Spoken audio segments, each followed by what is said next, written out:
میرے ہم ایمان مسیحی بھائیوں اور بہنوں، خاکسار کی بہت ساری نصیحتوں پر آپ عمل پیرا ہوتے ہیں۔ میں شکر گزار ہوں، اگرچہ مجھے بھی بہت ساری نصیحتوں کی ضرورت ہے جو خدا کے کلام سے میں حاصل کرتا رہتا ہوں۔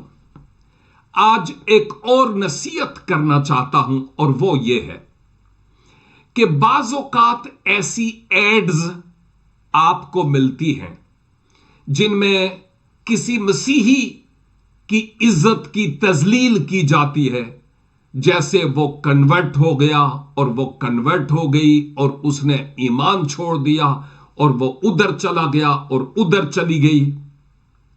یا کئی ایسے چینلز ہیں جہاں پر اہل کلیسا کے خلاف ایسی باتیں کہی جاتی ہیں جو درست نہیں ہے، اور کوئی نہ کوئی ان لنکس کو ہمیں بھیجتا ہے، ہم ان کو آگے دوسروں کو فارورڈ کرتے چلے جاتے ہیں۔ آپ جانتے ہیں اس کے پیچھے ابلیس کا ہاتھ ہے۔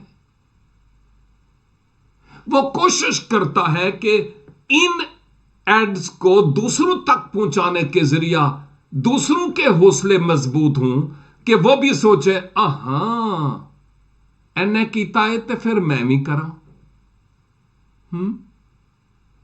خدارا آپ اس طرح کی ایڈز دوسروں کو پاس مت کریں جو مسیح کے بدن یعنی کلیسیا کی تذلیل کا سبب ہوں۔ جو اچھی باتیں ہیں آپ اپنے منہ سے جیسے دعا ہے کر کے ضرور دوسروں تک بھیجیں، لیکن ایسی چیزوں کو ہوا نہ دیں جو ہمارے لیے مزید ڈسکریجمنٹ اور ہماری تذلیل ہے۔ یہ اپنے پیٹ سے خود کپڑا اٹھانے کے مترادف ہے۔ خداوند اس نصیحت پر عمل پیرا ہونے کا ہمیں فضل عنایت فرمائے۔ آمین۔